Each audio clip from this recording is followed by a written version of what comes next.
In this video, I'll teach long form or extended form of periodic table. So इस video में जो आज का मेरा टॉपिक होगा वो होगा लॉन्ग फॉर्म और एक्सटेंडेड। लॉन्ग फॉर्म मीन्स क्या होता है, एक्सटेंडेड ही होता है। लॉन्ग फॉर्म और extended form of periodic table, या इसी को हम कहते हैं मॉडर्न पीरियोडिक टेबल। मतलब सबसे पहले मेंडलीव ने पीरियोडिक टेबल दिया, उसके बाद मेंडलीव की जो मॉडिफाइड पीरियोडिक टेबल आई जिसको हम मोज़ले पीरियोडिक टेबल भी कहते हैं। तो मेंडलीव के पीरियोडिक टेबल का जो ओरिजिनल मेंडलीव का पीरियोडिक टेबल था उसको सुधारने के लिए मोज़ले ने बनाया, जिसको मोज़ले की मेंडलीव्स मॉडिफाइड पीरियोडिक टेबल कहा गया। अब मोज़ले की पीरियोडिक टेबल में भी कुछ शॉर्टकमिंग्स थी, कुछ डिमेरिट्स थे, जिसको रेक्टिफाई करने के लिए या मॉडिफाई करने के लिए बहुत सारे साइंटिस्ट ने मिलके एक दूसरी पीरियोडिक टेबल बनाई। उस पीरियोडिक टेबल को हम लॉन्ग फॉर्म और extended form of periodic table कहते हैं, या उसी को मॉडर्न पीरियोडिक टेबल भी कहा जाता है। सो बोर्स पीरियोडिक टेबल, इसको बोर्स पीरियोडिक टेबल क्यों कहते हैं? क्योंकि बहुत सारे साइंटिस्ट का जो कंट्रीब्यूशन था उसमें बोर्स का एक इम्पॉर्टेंट कंट्रीब्यूशन था, एक सिग्निफिकेंट कंट्रीब्यूशन था। मेजॉरिटी में इनका रोल बहुत अच्छा था। तो that is why this table is also named on behalf of Bohr's, the Niels Bohr, who was the scientist. सो हम इस पूरे वीडियो में डिस्कस करेंगे लॉन्ग फॉर्म पीरियोडिक टेबल या extended form of periodic table या मॉडर्न पीरियोडिक टेबल या फिर bourse periodic table.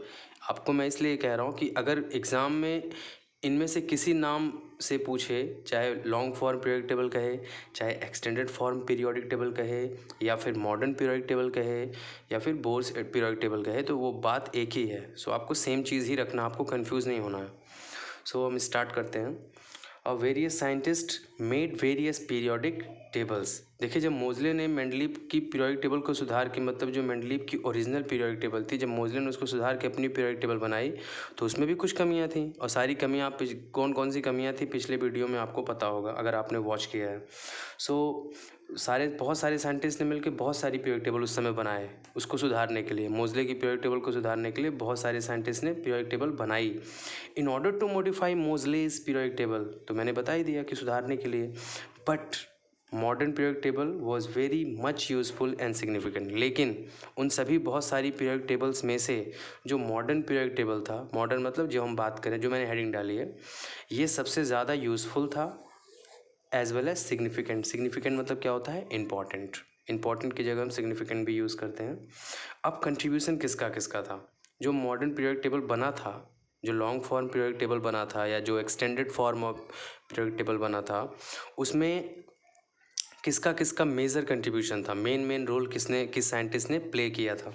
सो पहले नंबर पे, या पहले नंबर पे नहीं आते, मतलब ये 3 साइंटिस्ट थे, जिसमें से ये रैंग, RANG, रैंग मैंने लिखा, रैंग, जो कि 1893 में ये इनका मतलब ये बॉर्न हुए थे। उसके बाद वर्नर 1905 में, एंड 1921 में बरी। These 3 scientist were important, have given important contribution in the formation of or in the preparation of modern periodic table। ये 3 साइंटिस्ट, रैंग, वर्नर एंड बरी, इन तीनों का एक मेजर कंट्रीब्यूशन था। सो अगर हम बेसिस, क्योंकि क्लासिफिकेशन का हमेशा एक बेसिस होता है, जनरल थीम है, ये जनरल चीज़ है कि किसी भी क्लासिफिकेशन को किसी बेसिस पे किया जाता है। तो वो बेसिस क्या था? मतलब जैसे मेंडलीव ने सबसे पहली बार जब क्लासिफिकेशन किया था एलिमेंट्स का, तो उन्होंने एटॉमिक मास के बेसिस पे किया था या एटॉमिक वेट की बेसिस पे किया था। मोज़ले ने फिर एटॉमिक नंबर के बेसिस पे किया था। तो सबका एक बेसिस था। तो इनका बेसिस क्या था? जो मॉडर्न पीरियोडिक टेबल, तो मॉडर्न पीरियोडिक टेबल का क्या बेसिस था कि बोर्स का principle of distribution of electrons in orbitals of an atom. Basis क्या था? बोर्स का जो प्रिंसिपल था, मतलब उनका एक सिद्धांत था, distribution of electrons in orbitals of an atom.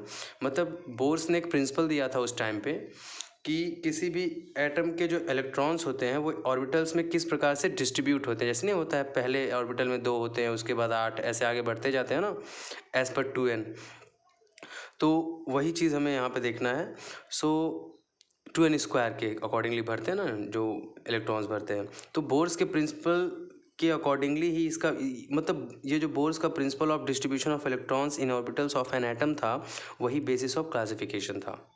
इसी के बेस पे क्लासीफाई किया गया था।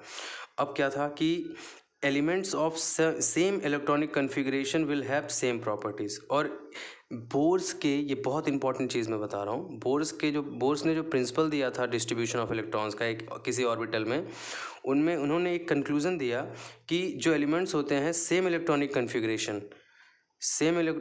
कन्फिग्रेशन के जो एलिमेंट्स होते हैं उनकी प्रॉपर्टी भी सेम होती है। मतलब सेम इलेक्ट्रॉनिक कन्फिग्रेशन मतलब क्या? कन्फिग्रेशन मतलब एक तरह से इलेक्ट्रॉनिक व्यवस्था। मतलब कोई भी एटम मान लो ऐसे है, तो पहले ऑर्बिटल में कितने इलेक्ट्रॉन है, ऐसे दूसरे में कितने हैं, तीसरे में कितने हैं। तो इलेक्ट्रॉन जैसे दो, इसमें 2 हैं, इसमें 8 हैं, ऐसे नहीं हो, 2 8 18 ऐसे होता है।